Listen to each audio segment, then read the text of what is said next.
Good morning, guys. Welcome back to my channel. So today we are going to focus on very small topic, that is credit ratings.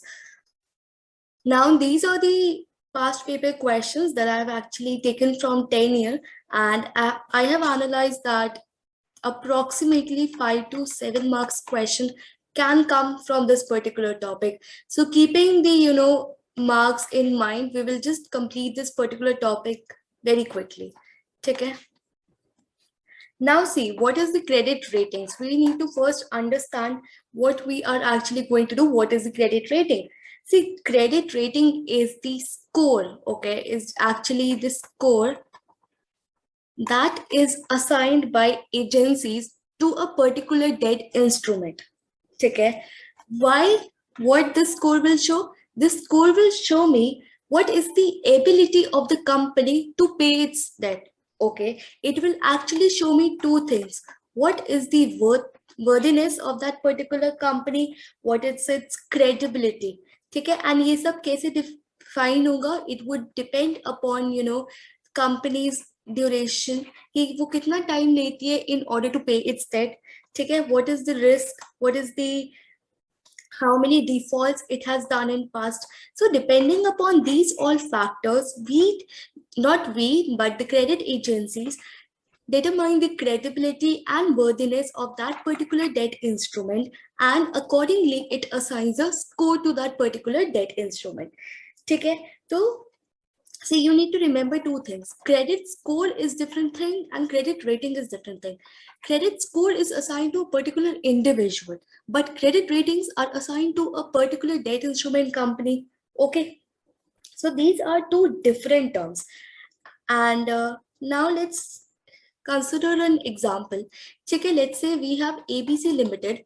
ठीक है, ABC limited have lots and lots of defaults in future, मतलब ना ही उसने suppliers को पैसा return किया है, ना ही उसने इन्वेस्टर्स को अपने after the redemption period it has not returned its money. ठीक है, बहुत ही ज्यादा डिफॉल्ट्स कर रही है, मार्केट में उसकी रेपुटेशन बिल्कुल अच्छी नहीं है. सो उसे क्रेडिट रेटिंग क्या मिलेगी? C, it would be considered as junk bonds. ठीक है, it will be considered as junk bonds. So you should definitely not invest in such kind of companies और सिक्योरिटीज, बिकॉज ये बहुत ही ज्यादा रिस्की होते हैं. ठीक है, तो आपके पैसे डूबने के चांसेस बहुत ज्यादा है. तो हमने अगर फर्स्ट लेक्चर आपने देखा तो the first objective of investment is to save, to keep our capital safe. तो ideally you should not invest in these kinds of company. Let's say we have another company XYZ Limited. इसकी credit ratings triple है. What does it mean? ये बहुत ही अच्छी reputation है, बहुत ही timely अपने default, एक भी डिफॉल्ट नहीं है, बहुत ही ज्यादा टाइमली अपने डेट्स पे ऑफ कर देती है. ठीक है, तो obviously you should invest in these kind of companies. And government का क्या कहोगे? Obviously government is very safe. ठीक है, इसकी भी ratings R triple A. Government आपका पैसा कभी डूबने नहीं देगी. नोट छाप के आपको पैसा मिल जाएगा वापस. Okay, so this is the typical definition of the credit rating that you can consider in your exam. So you are evaluating the credit worthiness of the institution debtor, okay, in terms of their ability to service the debt and asserting the risk of default by taking into account a massive chunks of quantitative and qualitative data available in the public and the non-public domains. Now see, as I mentioned, credit ratings हम नहीं देंगे. Credit rating agencies उन्हें पूरा analysis करके they assign you a particular credit ratings. ठीक है, ये बहुत ही ज्यादा detailed analysis and information को study करके होता है. It is done by professional experts. It is not done by simple layman. ठीक है, तो agencies India में बहुत सारी है. We will do let's see, these are the few credit rating agencies in India. You can just remember one or two names in order to mention in your answer, nothing else. Let's read it. It will provide me with information. Okay, how will it provide me with guidance? अगर ratings अच्छी है, I would like to invest. अगर ratings गंदी है तो मैं नहीं invest करना चाहूंगी. ठीक है, increases the ability of the borrower. See, agar XYZ Limited is a new company and you do not know about such companies, credit rating agencies की ratings अगर triple A है, so you will trust them कि यार ये though it is a new company, though I do not know much about it, but professional experts ने मुझे ऐसे rating triple A दिए, it might be a certain reason, ठीक है। तो XYZ will be able to raise the funds despite it being new, ठीक है। Transparency रहेगी कि कौन सी कंपनी की रेटिंग्स अच्छी है, कौन सी नहीं है, ठीक है। It is the instrument, credit rating agencies are assigning credit ratings to the instrument, it is not assigning to the company, ठीक है। XYZ का बॉन्ड, ABC का बॉन्ड, ABC के इंस्ट्रूमेंट, नॉट ABC, ठीक है। Now, ratings does also renders the strength and the credibility. How strong the company is financially in order to pay its debt. What is its credibility? How can I, trust that company? My belief in that particular company.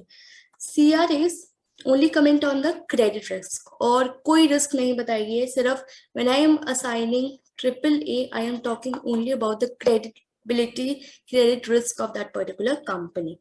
And of course, it is a opinion. These are the few examples. How it helps me in the investment decision. It will provide ratings to both kind of instrument, whether it is a short term or whether it is a long term. It is providing me information about various things, okay? And of course, the credit reports. These credit reports are very important. Why? Let's say you are a bank, ठीक है, ICICI के पास एक company आती है in order to take the loan, ठीक है। Now ICICI को कैसे पता चलेगा कि ये मेरा लोन पे कर देगा या नहीं करेगा? Is it credit, is it worth giving loan और नॉट? तो वो क्या मांगेगी? क्रेडिट रिपोर्ट लेकर आओ अपनी, ठीक है। उससे पता चलेगा कि कंपनी ने कितने डिफॉल्ट्स किए, कितना टाइमली दे रही है, ठीक है। तो it will help the banking companies और अदर कंपनीज टू, ठीक है। जैसे सप्लायर हो गए, आपके लेंडर्स हो गए, तो उन्हें लोन देना चाहिए नहीं देना चाहिए, it will all depend upon the credit report of that particular company. अगर क्रेडिट रिपोर्ट बहुत अच्छी हुई तो ICICI खुशी खुशी लो रेट ऑफ इंटरेस्ट पे से लोन दे देगा। अगर क्रेडिट रेट काफी खराब हुई, ठीक है, काफी डिफॉल्ट करती है, काफी रिस्क कंपनी है, तो वो हाई इंटरेस्ट रेट्स लगा के तुम्हें लोन दे और ना दे, depends upon that policy. Now why do you think these credit ratings are important for the investor? Let's say today I have 10,000 rupees in my hand and I want to invest in bond, ठीक है। तो ये credit ratings कैसे काम आएंगी, ठीक है। So this is how we're going to discuss the benefits. First of all is the safeguard against bankruptcy. See, in today's time तुम्हें नहीं पता कि कंपनी फ्रॉड करके कहीं भागना जाए, तुम्हारा पैसा लेके कहीं भागना जाए, ठीक है। So there is always a risk कि यार कंपनी पैसा लेके भाग तो नहीं जाएगी। तो मैं क्रेडिट रेटिंग से देख लेती हूँ, यार ये AAA है, it has a good reputation, and एक CCC है, ये तो इतनी रिस्की कंपनी है, मुझे नहीं करना इसमें invest. AAA is a good company, ठीक है, मेरा पैसा यहाँ पे थोड़ा सेफ है। Just because it is highly rated, I have such opinion about that particular debt instrument, ठीक है। तो यहाँ पे थोड़ा मेरा रिस्क कम है, ठीक है। Second, again recognition of risk, अगर रेटिंग्स अच्छी हुई तो रिस्क कम है, अगर रेटिंग्स बुरी हुई तो रिस्क ज्यादा। तो एक इन्वेस्टर को हेल्प मिली through this credit rating in order to जज that particular debt instrument. Third is the credibility of that issue. Now ratings will give me clue, क्या क्रेडिबिलिटी है, can I trust that company, can I believe in that particular company, ठीक है। Of course ये जो credit rating agencies होती है, these are independent people, मतलब अगर ABC का कोई डेट इंस्ट्रूमेंट मुझे उसे रेटिंग करवानी होगी और क्रेडिट रेटिंग एजेंसी से जाएगा, तो यहाँ पे कोई उसके रिश्तेदार नहीं बैठे, यहाँ पे कोई उसका बोर्ड ऑफ डायरेक्टर का कोई बंदा नहीं बैठा कि वो उसे रेटिंग असाइन करेगा, नहीं, ठीक है। These are independent people, these are your experts who will provide these ratings and not the dependent people of the companies, directors नहीं बैठे हैं वहां पे, ठीक है। Fourth, easy understandability of the investment proposal. See, I am a kind of investor जिसके पास ज्यादा time नहीं है कि मैं हर एक कंपनी की डेट इंस्ट्रूमेंट को गाइड करूँ कि कौन सा अच्छा है कौन सा नहीं है, ठीक है। ना ही मेरे पास इतना टाइम है और ना ही मेरे पास इतनी नॉलेज है। तो मैं क्या करती हूँ, मैं क्रेडिट रेटिंग देखती हूँ कि यार इसकी तो चलो ए है, इसकी BBB है, तो मुझे ये ज्यादा बेटर लग रहा है, ठीक है, तो मैं यहाँ पे इन्वेस्ट कर देती हूँ। तो it is providing me information जिससे मैं अपने डिसीजंस जल्दी ले पा रही हूँ, ठीक है, just depending upon that ratings of that particular security. Now fifth is the safety of resources. See, credit rating agencies जो मुझे ratings provide कर रही है, I can rely on that particular rating, ठीक है, तो मुझे अब I don't have that particular tension कि यार मुझे ना उस कंपनी की सब कुछ देखना पड़ेगा, मतलब क्या मैनेजमेंट है, क्या स्ट्रेंथ है, क्या फाइनेंशियल स्टैंडिंग है, कितने डिफॉल्ट्स, तो I can provide I can actually rely on that particular information which is provided by CRA depending upon their ratings. तो मेरा वो बहुत ही ज्यादा resources बचा लेगा, मेरा टाइम बचा लेगा, मेरा मनी बचा लेगा. Again, you need to just change the words and the heading and basic concept वही घूम रहा है, ठीक है. Independence of investment decision. See, अब क्या होता है, अगर आपको पैसा इन्वेस्ट करना होता है, what you do, you go to portfolio managers, you go to stock brokers, ठीक है, you go to merchant bankers, you seek their advice, ठीक है, कि यार मैं पैसा कहाँ इन्वेस्ट करूँ, कहाँ नहीं करूँ, ठीक है. बट अगर आपको लेट्स से किसी बॉन्ड में पैसा करना है, तो आपको ये सब झंझट करने की जरूरत ही नहीं है, मतलब आपको करना है बट इतना नहीं करना, ठीक है. तो आप क्या करोगे, आप क्रेडिट रेटिंग एजेंसीज की रेटिंग्स चेक करोगे, यार ये बॉन्ड तो ये है, ये यहाँ पे ये लाई कर रहा है, तो इन केस अगर कोई CCC वाला है या ए वाला रेटिंग है, तो ए वाला is nice bond, I can invest it. तो it is telling me the worthiness of that particular instrument. तो I can take my investment decision depending upon that particular rating. Okay, I hope it is clear. C, benefits of the issuing company. अभी तक हम क्या पढ़ रहे थे कि investor को क्या फायदा है, अब हम पढ़ रहे हैं कि कंपनी, लेट्स से ए ने इशू किया 1 लाख रुपीस के बॉन्ड्स, ठीक है, बॉन्ड्स इशू करे, face value with 1000.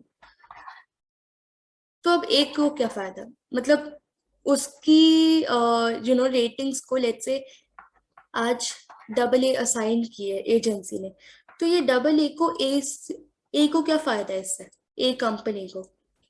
First of all, it will help it to improve the corporate image. क्यों इमेज इंप्रूव होगी, बिकॉज अगर आपकी रेटिंग्स अच्छी है तो इन्वेस्टर्स का कॉन्फिडेंस बहुत ज्यादा बढ़ता है, ठीक है. Second, lower cost of borrowings. This is very interesting point. से एक डायग्राम के थ्रू समझते हैं. लेट्स से यहाँ पे मेरी रेटिंग्स है, this is AAA, this is AA, this is BBB, ठीक है. दीज आर रेट्स, मतलब इंटरेस्ट 10%, 20%, इतना होता नहीं है, 30%, 40%. अंडरस्टैंड वन थिंग, अगर रेटिंग अच्छी है, ठीक है, तो उस पर्टिकुलर इंस्ट्रूमेंट का रिस्क भी कम है, ठीक है. और अगर रेटिंग्स बेकार होगी ना, तो कंपनी जी जान लगा देगी आपको बुलाने के लिए कि पैसा इन्वेस्ट कर दो, तो वो क्या करेगी, वो इंटरेस्ट रेट्स बढ़ा देगी. अगर आप ग्रीडी इन्वेस्टर हुए तो आप भागते हुए चले जाओगे यहाँ पे कि यार ये तो दे रही है सिर्फ 5% और ये दे रही है 20% रिटर्न, वाओ, तो मैं तो 20% वाले में करूंगा, ठीक है. तो यही होता है, अगर रेटिंग्स कम होती है तो यूजुअली आपका रेट ऑफ इंटरेस्ट कम होता है, बिकॉज आप रिस्क कम ले रहे हो. लेकिन जैसे जैसे आपका रेटिंग्स बढ़ती जाती है, मतलब खराब होती जाती है, you offer high and high rate of interest in order to attract the investors, ठीक है. तो अगर एक कंपनी की रेटिंग अच्छी है तो it would have the lower cost of borings, क्योंकि वहां पे आपको इन्वेस्टर को पैसा कम देना पड़ेगा, आपका कॉस्ट ऑफ डेट कम हो जाएगा, ठीक है. Now, third, wider audience for borrowing. Depending upon your credit rating, of course, if your rating is good, you will have good quality of investors. You will have wide variety of investors. You will have financial institution, banks, ठीक है, investing companies, public, ठीक है. तो ratings is a kind of thing जो सबको समझ में आती है, ठीक है. अगर आप एक इन्वेस्टर को बोलोगे ना कि एक ये है और एक ये है, बताओ किसमें पैसे इन्वेस्ट करना चाहिए, ये अच्छा होता है ये बुरा होता है, मतलब ए, और you will just tell him in few lines, तो ही विल से या यहाँ पे, ठीक है। तो it is easily understood by investors, and hence it will allow better, greater amount of investors to invest their money. Good for the non-popular companies. In case there's a new company, in case the company is not very popular and उसने अगर bond issue की है, तो आप, there is always a hesitation to invest in the new company. But if the credit ratings are good, you just give it a try. You say अगर ratings अच्छी है तो I can invest, ठीक है। तो वहाँ पे न्यू कंपनीज या नॉन पॉपुलर कंपनीज को फायदा मिल जाता है that they can actually borrow the funds, they can raise the funds from the market, ठीक है। Acting as a marketing tool, again a kind of a similar point, ठीक है। It acts as a marketing tool, customers, dealers, suppliers के बीच में एक confidence build up हो जाता है कि यार it is a good company, it is a good debt instrument of that particular company अगर उसकी credit ratings अच्छी है, helping growth and expansion.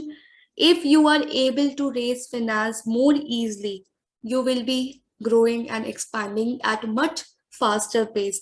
अगर आप पैसा ही रेस नहीं कर पा रहे हो तो आप एक्सपेंशन और ग्रोथ कैसे करोगे, ठीक है। अगर आपकी रेटिंग ए है और लोग आप पे ट्रस्ट कर रहे हैं, you are easily able to borrow the money, you will be growing. अगर आपका C है, nobody is investing in you, then you will not be able to grow and expand. Now see, अब ये credit rating CRAs actually करती कैसे, मतलब ऐसी हवा में चलो आज इस कंपनी को AAA देते हैं, BB देते हैं, no, it does not happen that way at all. So these are the three things एक credit rating agencies study करती है. This may depend upon agency to agency कि वो कैसे analyze कर रही है, but these are the basic parameters जहाँ पे वो decide करती है कि कौन सी rating कौन सी कंपनी को देनी है. First of all is the business risk. Business risk में क्या cover होता है? Okay, sorry. Okay. First of all is the business risk. Business risk में क्या होता है? What is the economic risk? किस इंडस्ट्री में है कंपनी, इंडस्ट्री रिस्क, ठीक है। क्या कॉम्पिटिटिव पोजीशन है उस कंपनी की, एंड क्या कंपनी नए प्रोजेक्ट अंडरटेक कर रही है, सो उसके बेसिस पे you determine the business risk. Financial risk very easy, क्या रेशियोज है, क्या गेयरिंग है, क्या प्रॉफिटेबिलिटी है, और भी बहुत चीज होती है, ठीक है। इंटरेस्ट कवरेज रेशियो, ये सब चीजें रेशियोज को वो देख के गई है. Then management quality. Management quality में आप क्या करते हो, क्या कंपनी का कॉर्पोरेट गवर्नेंस है, मतलब how the company is directed and controlled. अगर बहुत ही अच्छा कॉर्पोरेट गवर्नेंस है, बहुत ही ज्यादा अच्छा स्ट्रक्चर है उस पर्टिकुलर कंपनी का, तो कंपनी अच्छी है, quality of management is good, ठीक है. Now see what is the advantages of credit rating agencies. क्या फायदा है एजेंसीज एग्जिस्ट करने का? First of all, it is important informational tool for the investors. Why? Agencies क्या करती है, कंपनी की सारी इंफॉर्मेशन कलेक्ट करती है, उसे एनालाइज करती है एंड उसे प्रेजेंट करती है in much simpler way. So you are providing your investor a much simpler form of information, ठीक है। नहीं तो ये सोर्सेस कितने सारे होंगे, कुछ पब्लिक होंगे, कुछ नॉन पब्लिक होंगे. So you are presenting a very complex information to the investor, ठीक है, in a very simple manner which is actually understood in a very easy manner by investor. तो ये बहुत ही ज्यादा information provide करती है and in very easy and understandable manner. Second, it is important tool for issuers to assess investors, sorry. Again, we have already studied कि कैसे वो एक wider investment base provide करती है. It attracts lots of investor if you are having a good credit rating, ठीक है, and also it helps you to determine the pricing, ठीक है. Third, it acts to the add to the market efficiency. See, market में बहुत ज्यादा information flow करती है, ठीक है, and कुछ there is always a information asymmetry, ठीक है. तो वो information asymmetry को reduce to some extent is done by credit rating agencies. You analyze the credit risk of that particular company, ठीक है. and it actually helps you to lower the cost of the borrowing, as I told you in the previous, previous slide. The fourth is the means of checks and balances. What does it mean? Credit rating agencies, let's say आज मुझे assign करती है AAA. After a certain period, if I don't pay my dues on timely basis, ये मुझे downgrade करके AA भी कर सकती है और इनफैक्ट B भी कर सकती है. ठीक है, तो ये डाउनग्रेड कंपनी को काफी महंगा पड़ जाता है. ठीक है, तो just to maintain the ratings company अपने dues and obligations timely basis पे करती है. ठीक है, अगर ये सब ना हो तो there would be a casual behaviour from the company side too. तो ये एक एक स्ट्रिक्ट चेक एज अ रखती है कंपनी पे कि यार मेरी रेटिंग्स गिरनी नहीं चाहिए, नहीं तो it would have a negative impact on my company. So as a result, what company do? Company maintain the balances on timely basis. They pay the interest, they pay the due amount on a regular basis. So it acts as a threat कि मेरी यार downgrade नहीं होनी चाहिए credit rating. ठीक है? Now what is the limitation? First limitation is respond with a time lag. It is not very necessary कि जैसे ही एक इंफॉर्मेशन फ्लो हुई मार्केट में वैसे ही एक कंपनी की क्रेडिट रेटिंग गिर गई. ठीक है, तो थोड़ा there is a time lag when the information flows and when the credit rating agencies respond. So there is a time lag. Second, conflict of interest. See, at the end of the day, credit rating agencies को पैसा कौन दे रहा है? Companies. ठीक है, तो अगर मैंने एक कंपनी को बीबी दे दी तो वो मुझे खुश होकर पैसा देगी, ले यार एक्स्ट्रा इंसेंटिव रख. नो. ठीक है, तो there is always a personal interest of the credit rating agencies कि वो थोड़ी बेटर रेटिंग दे. ठीक है, and sometimes the companies offer you very high incentives in order to improve your credit ratings. So this is the personal interest and conflict of interest आ जाता है एक agency के. Third, सीव impact of opinion. What happens, अगर किसी भी company की credit rating आती है ना तो वो बहुत ही ज्यादा इम्पैक्ट करती है इन्वेस्टर्स को. ठीक है, obviously it will impact me because ये बहुत ही ज्यादा इंपॉर्टेंट इंफॉर्मेशन है. एंड मार्केट वॉलिटिलिटी भी गेट्स, मार्केट में वॉलिटिलिटी भी आ जाती है depending upon their ratings. So it is sometimes it is seen that it has been given too much importance. Okay. Now, lack of proper disclosure. Credit agencies would never tell you how they calculated that particular rating. What was the reason for that downgrade? ठीक है, मतलब थोड़ी transparency issues आते हैं कि उन्होंने क्या assumptions use किए हैं, क्या मेथड यूज किए हैं. ठीक है, so these are certain kind of a lack of transparency issues, the disclosure issues that you will always face in the particular credit rating agency. कभी कभी होता है कि एक क्रेडिट रेटिंग एजेंसी तुम्हें डबल ए दे रही होती है और दूसरी तुम्हें डबल बी दे रही होती है. ठीक है, so there is always an issue with this. Now is over. Credit rating में सिर्फ इतना ही काफी है मेरे अकॉर्डिंग, मैं इससे ज्यादा करके नहीं जाऊंगी पर्सनली. ठीक है, 5 to 7 marks के लिए I think we know enough now in order to write it on in our own words. Thank you for watching. Don't forget to share and subscribe. Bye. Take care.